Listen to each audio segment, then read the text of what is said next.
Assalamualaikum warahmatullahi wabarakatuh. Hamdan syukranillah amma ba'd. Sahabat Nusa Plural yang saya hormati dan saya banggakan. Lagi santai ngopi rebahan di sini, cuacanya mendung, sebentar lagi hujan. Ternyata bos, ada progres dari kasus Fahim Mawardi. Setelah kemarin dia ditetapkan sebagai tersangka, sekarang hari ini 1 jam ke belakang muncul berita penahanan Fahim Mawardi. Fahim Mawardi resmi ditahan. Ditahan saudara, ditahan. Anda mau ngomong apa? Ditahan. Ditahan. Kita akan menagih janji dia. Jalan jongkok dari Jember sampai Jakarta. Jika kasusnya terbukti. Ya, telanjang bulat lagi. Sekarang udah ditahan. Ayo, mau apa? Supaya lebih valid, saya akan bacakan beritanya. Mohon maaf ya, saya sambil seperti ini lagi santai tadinya memang. Cuma gak kuat aja pengen memberikan kabar ini ke kalian semua.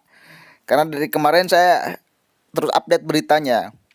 Dari mulai awal kasusnya dilaporkan sama istrinya, kemudian dijadikan tersangka, sekarang sudah ditahan. Progresnya cukup baik, cukup cepat lah. Alhamdulillah penanganannya. Karena ini memang jangan dianggap sepele nih. Kita baca dulu beritanya.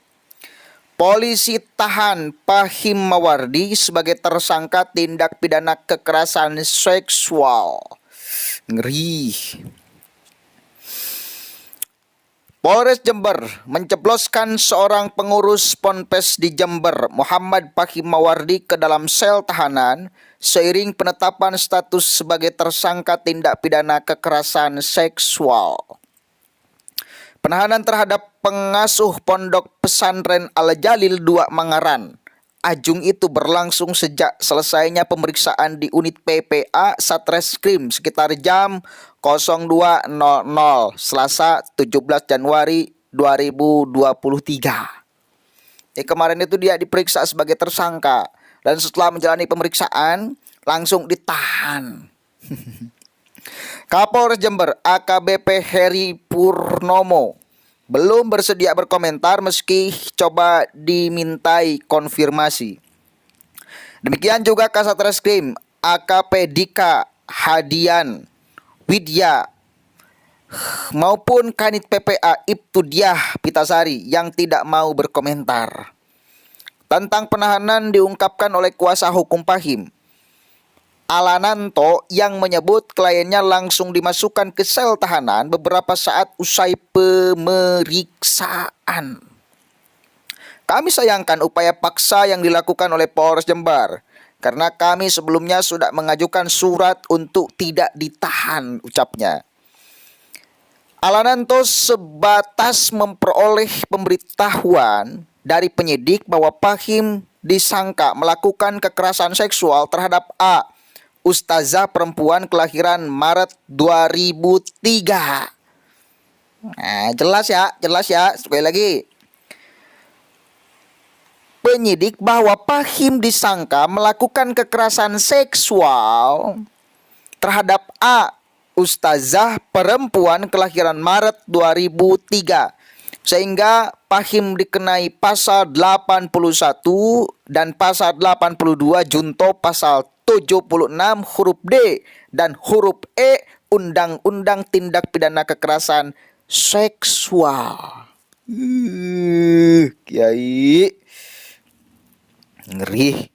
Kemudian Alananto berencana menggugat dugaan pelanggaran prosedur penyidikan oleh polisi melalui pra-peradilan. Selain itu, alasan penahanan dianggap cenderung subjektif. Ya dong, pengacara mesti membela kliennya. Masa menjerumuskan. Lanjut. Bisa jadi karena takut menghilangkan barang bukti atau melarikan diri. Padahal sampai detik ini kami selalu menghadirkan Ustadz Fahim di setiap proses sampai menjadi tersangka. Kemudian, kasus ini bermula dari pelaporan HA, istri Fahim yang menduga terjadinya perselingkuhan maupun pencabulan di lingkungan pesantren. Sebab Fahim membuat ruang podcast yang belakangan justru dipakai untuk menginap. HA menuding ruang podcast sebagai kedok Fahim untuk menutupi perbuatan tidak senonoh. Atas tuduhan itu, Fahim sudah berupaya membantah dengan mengaku memang hobi menggelar podcast. Adapun kedatangan ustazah maupun santriwati ke ruangan khusus untuk menguji setiap tingkat capaian mengaji. Aduh, Gusti, kasihan. Udah jelas sekarang ya. Dia sekarang udah ditahan. Artinya barang buktinya udah didapatkan, udah kuat, udah melanggar pasal. Kemarin saya sudah ngomong, karena ini bukan kasus yang biasa, ini bukan kasus yang ecek-ecek, ini persoalan yang mesti benar-benar serius menanganinya. Terjadi di dalam pondok pesantren, yang melakukannya adalah kiai kepada santrinya, bukan satu orang. Maka ini bukan persoalan yang biasa, bukan persoalan yang ecek-ecek. Bahkan saya kemarin berstatement, ketika dia dijadikan tersangka, mestinya langsung ditahan. Mestinya langsung ditahan, karena bukan persoalan yang ecek-ecek dan biasa. Korbannya juga bukan satu, yang melaporkan juga bukan orang lain. Sehingga susah untuk kita mengatakan bahwa ini adalah fitnah. Wong yang melaporkannya istrinya, gimana coba? Istrinya yang tentu pasti tahu watak Fahim. Kan dia udah ngomong istrinya, 10 tahun saya bersamanya, saya tahu bagaimana watak suami saya. Bahwa kemudian dia ngomong berkelit bahwa ini adalah difitnah, itu memang kebiasaan suami saya. Kan katanya seperti itu. Dia memang jago di dalam mengelak terhadap sesuatu. Kelihatan lah dalam setiap konten yang selalu dia buat. Kalau dia ngomong itu jagonya minta ampun. Kalau ngomong itu nggak ada koma, dia terus saja kayak jalan tol. Kayak menghina orang lain, menjustifikasi orang lain, mengatakan orang lain munafik, kafir dan sebagainya. Lempeng aja dia kayak jalan tol. Ya. Nggak ada beban sedikit pun mengkafirkan, memunafikkan orang lain yang bahkan sama-sama ahlul kiblat. Seringkali dia mengkritik ulama NU. Wah, organisasi NU.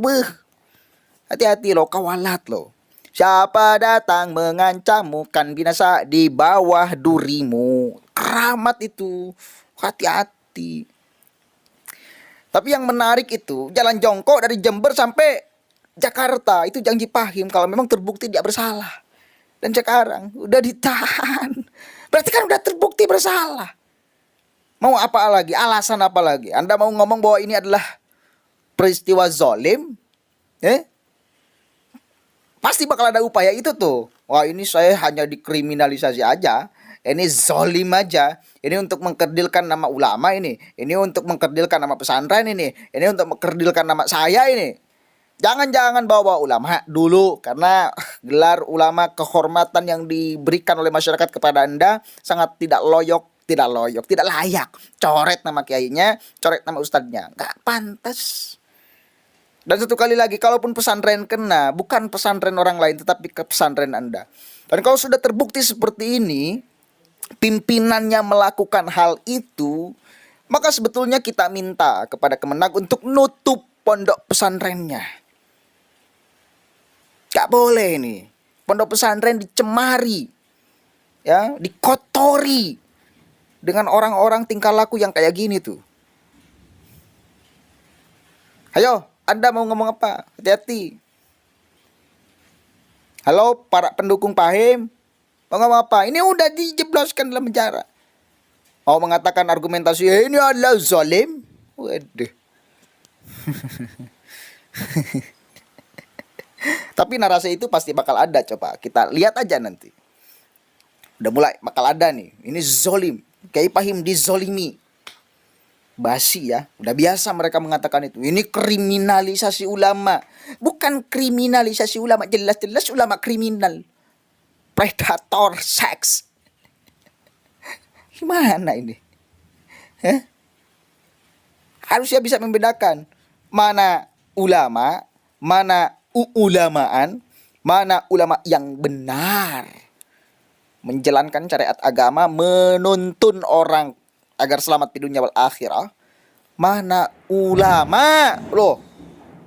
Nah, lihat tuh.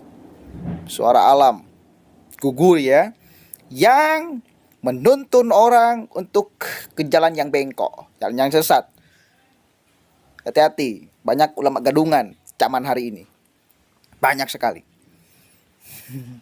Mudah-mudahan ada manfaatnya. Wallahul muwaffiq ila aqwamit thariq, dan kita akan tagih janjinya. Jalan dari Jember sampai Jakarta, jalan jongkok sambil telanjang. Assalamualaikum warahmatullahi wabarakatuh.